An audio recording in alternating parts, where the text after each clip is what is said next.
1996 में जब पार्लियामेंट का चुनाव हुआ, हमने कांग्रेस को घुटनों नीचे लिया।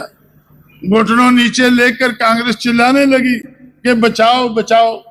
हमने भी सोचा क्या इसको बचाने में हमारा फायदा है?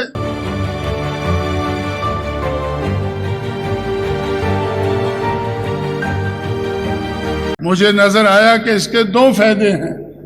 एक फायदा तो यह है कि हम युति करके महाराष्ट्र के लोगों को बता सकेंगे कि एक युति आप लोगों ने 1971 में की थी और दूसरी युति 25 साल बाद कांशीराम यूपी में कर रहा है। उस युति में 520 पार्लियामेंट की सीटें गांधी के हिस्से में आई थी और एक अंबेडकर के हिस्से में आई थी। लेकिन उत्तर प्रदेश में जो युति हो रही है उसमें 300 सीटें अंबेडकर के हिस्से में आएंगी और 125 गांधी के हिस्से में जाएंगी। एक फायदा तो मुझे ये नजर आया, उस फायदे से हमें कोई फायदा नहीं हुआ है क्योंकि महाराष्ट्र के लोग तैयार अभी भी नहीं हुए हैं। लेकिन मैं सोचता था कि शायद इससे सबक सीखकर महाराष्ट्र के लोग सोचेंगे कि जो 1971 में युति जारी होती वो चांगली ना होती। लेकिन जो 1996 की युति है 25 साल बाद, ये तो चांगली युति है। इसमें तो अंबेडकर के हिस्से में 300 और गांधी के हिस्से में 125। तो 125 सीटें लेकर जब शरद पवार नरसिम्हा के कहने से उत्तर प्रदेश में प्रचार के लिए निकला तो एक जगह मुरादाबाद में मेरे साथ उसकी मीटिंग थी।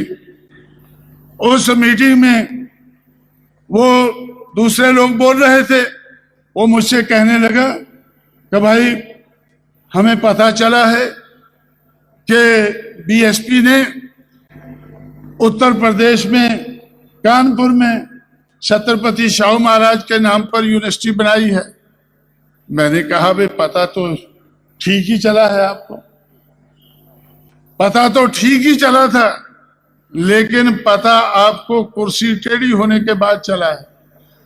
जब आप कुर्सी पर बैठे थे तो मैंने 15 लाख सिग्नेचर आपको दिए थे कि महाराष्ट्र में ये डिमांड है और ये डिमांड सही है, ये डिमांड सही है तो आपको ये काम कर देना चाहिए।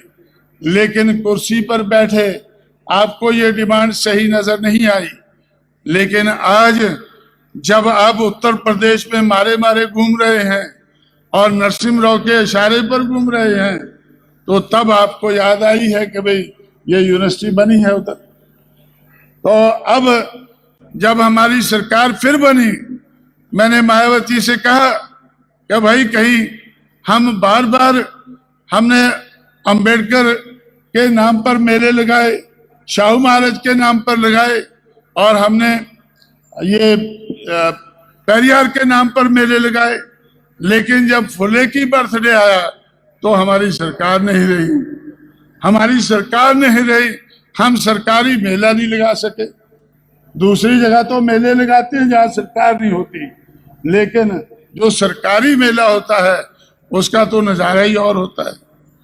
सरकारी मेले का तो नजारा ही और होता है।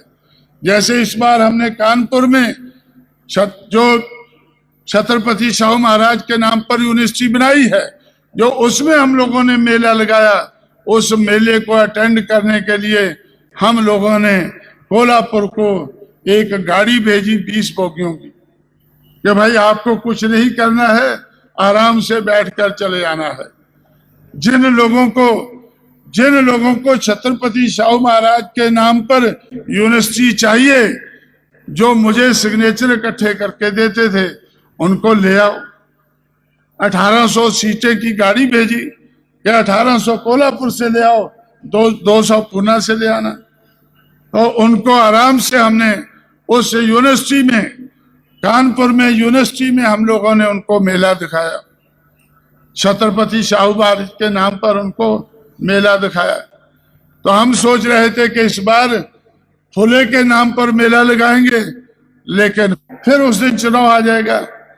लेकिन हम अवसरवादी होने के कारण उस अवसर को छोड़ना नहीं चाहते हैं।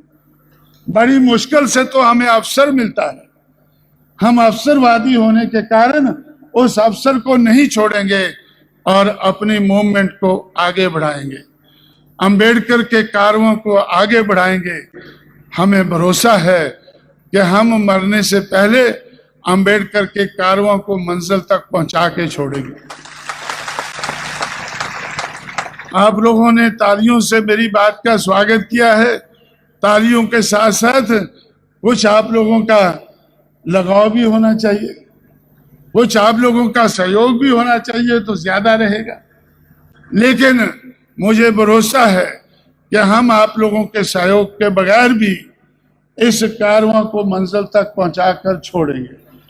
जब वो मंजिल पर पहुंच जाएगा, जब बहुजन समाज इस देश का हुक्मरान बन जाएगा, उस दिन आप लोगों ने कम से कम उस दिन तो मेरी बात को याद कर लेना। जिस दिन बहुजन समाज, फुले शाहू अंबेडकर को मानने वाला समाज, उनकी विचारधारा को आगे बढ़ाने वाला समाज जब इस देश का हुक्मरान बन जाएगा, मैं दावे से कहता हूं कि हम इसको बनाकर छोड़ेंगे। इस समाज को हम इस देश का हुक्मरान बनाकर छोड़ेंगे। तो इसलिए साथियों, अगर आज भी आप मेरी बात को मान लें तो आप लोग शायद आने वाले समय में सर उठाकर चल सकोगे। अगर आप लोगों ने आज भी मेरी बात को ना माना तो सारी जिंदगी आपको सर झुकाकर चलना होगा। सारी जिंदगी आप लोग सर झुकाकर चलेंगे। जय भीम कहेंगे तो सर नीचे करो और जय भीम बोलो, सर नीचे करो और जय भीम बोलो, सर नीचे करके गांधी के पैरों में जा गिरो। तो इसलिए साथियों, तो मैं आप लोगों से ये कहना चाहता हूं कि हम लोग जो बाबा साहब अम्बेडकर ने आप लोगों को सिखाया और आप लोगों से मैंने सीखा कि राजनीतिक सत्ता एक गुरु किल्ली होती है। उस राजनीतिक सत्ता को हासिल करके कोई भी ताला खोल सकते हैं। ये बात सही है कि हमारा लक्ष्य सामाजिक परिवर्तन है। हमारा लक्ष्य सामाजिक परिवर्तन है। समाज में हम मनुवादी समाज को, ब्राह्मणवादी समाज को हम परिवर्तित करके रहेंगे। हम मानवतावादी समाज व्यवस्था लाना चाहते हैं। हम इस देश में जो हमारा समाज, जो बंधुआ समाज है, जकड़ा हुआ समाज है, आर्थिक तौर से हम आर्थिक मुक्ति भी उसकी करना हमारा लक्ष्य है। अगर हमने अपने समाज को, बहुजन समाज को, अगर हमने मानवतावादी समाज व्यवस्था देनी है, अगर हमें उनकी आर्थिक तौर पर बेड़ियां तोड़नी है, उनको मुक्ति देनी है, तो फिर गुरु किल्ली का हाथ में होना जरूरी है। गुरु किल्ली का हाथ में होना जरूरी है। आप लोग कहीं ऐसा नहीं समझना कि ये कांशीराम कह रहा है। ये आप लोग कहा करते थे, मैं सुना करता था कि ये बाबा साहब ने कहा है। बाबा साहब की बात आप भूल गए। मैं अपनी जिम्मेवारी समझता हूं आपको बार बार याद कराना। जब तक आप मुझे बुलाना नहीं छोड़ते, तब तक जब भी बुलाओगे तो मैं ये बातें कहता रहूंगा भाई। और मैं क्या कहूं आपसे, और मैं आपसे क्या कह सकता हूं। आप लोग सोचते होंगे कांशीराम जब भी आता है तो ये इस तरह की बातें करता है। भाई अगर इस तरह की बातें मुझसे नहीं करानी है तो आप लोग गांधी को छोड़ो और फिर से अंबेडकर को मानकर, फुले को मानकर, शाहू को मानकर, उनकी विचारधारा को मानकर आप अपने पैरों पर खड़े होने की कोशिश करें। आप दूसरी पार्टियों को पिछलग्गू छोड़कर, दूसरी पार्टियों के आप लोग पिछलग्गू हैं, दूसरी पार्टियों के पीछे खड़े होते हैं। मैंने उत्तर भारत में जहां जहां भी मैंने पार्टी बनाई है, और पार्टी को मजबूत बनाया है। आप लोग कहते थे कि भाई ऐसा तो नहीं हो सकता, हम एमएलए एमपी नहीं जीत सकते।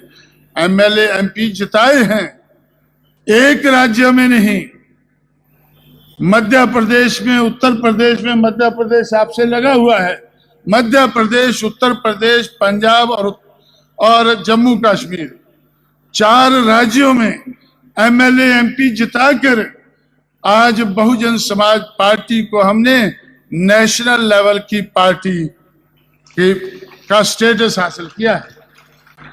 आज बहुजन समाज पार्टी कांग्रेस के स्टेटस की पार्टी है। फर्क सिर्फ इतना है कि कांग्रेस नीचे को जा रही है और बीएसपी ऊपर को जा रही है।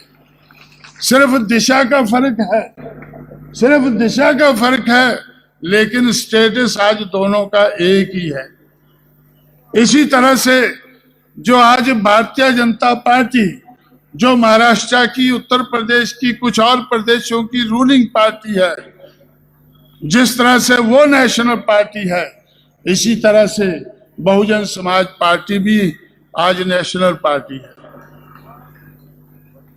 और कुछ लोग मुझसे पूछा करते थे कि कांशीराम आपने पहले बामसेफ बनाया, फिर DS4 बनाया, अब बीएसपी बनाया है, और बीएसपी का आप नारा लगाते हैं कि बीएसपी की क्या पहचान, नीला झंडा हाथी निशान।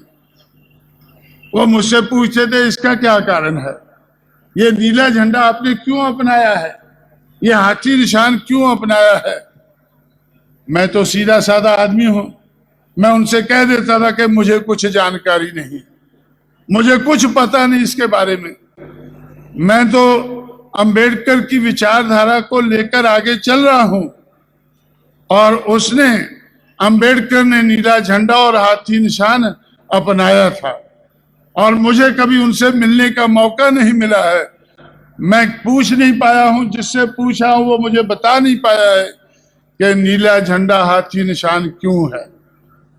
नीला झंडा हाथी निशान अगर पूछना है तो अंबेडकर से पूछना होगा। मैंने इसके ऊपर अपना दिमाग नहीं लड़ाया है। मैं ये सोचता हूं कि जिन बातों पर फुले ने दिमाग लड़ाया है, जिन बातों पर शाहू महाराज ने ध्यान लगाया है, पेरियार ने लगाया है, अंबेडकर ने लगाया है, तो मुझे दिमाग लड़ाने की जरूरत नहीं है, सीधे सीधे अपना लेना है। हमारे चैनल लाइक, शेयर, सब्सक्राइब देखना मत भूलिएगा। जय हिंद, जय भारत, जय संविधान, नमो बुद्धाय। धन्यवाद। चैनल आर्थिक समस्या से गुजर रहा है। अगर आप बहुजन समाज में बाबा साहेब अम्बेडकर और तथागत बुद्ध की विचारधारा को अधिक से अधिक लोगों तक पहुंचाना चाहते हैं तो हमें आर्थिक सहयोग प्रदान करें, ताकि हम अपने चैनल के माध्यम से देश विदेश में समता, बंधुता, एकता और संवैधानिक अधिकारों को ज्यादा से ज्यादा लोगों तक पहुंचा सकें। आप अपनी सहायता राशि नीचे लिखे खाते में जमा करा सकते हैं।